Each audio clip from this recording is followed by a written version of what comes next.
No niin, Mari, me ollaan nyt saavuttu tänne sun Husky-kennelille. Lähes aina on loppuun myyty nää kaikki tourit teidän kanssa. Ja me haluttais nyt tietää vähän lisää susta ja sun jokapäiväisestä elämästä koirien kanssa.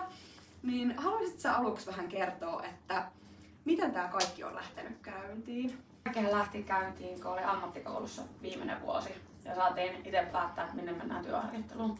Se oli semmonen kuukauden jakso. Tuohon Könkäälle Husky-parkkiin Jääskeläisen Reijolle. Olin siinä kuukauden ja Reijo kysyi sitten, kun harjoittelu päättyi, että haluatko jäädä töihin tänne. Ja sitten kun Reijolta lähin, niin olen sitten kiertänyt aika monta muutakin pohjoisen paikan kenneliä ja koira-safari-paikkaa. 2021 vuonna aloitin safaritoiminnan tästä kotoa. Sieltä on sitten kaikki lähtenyt liikenteeseen.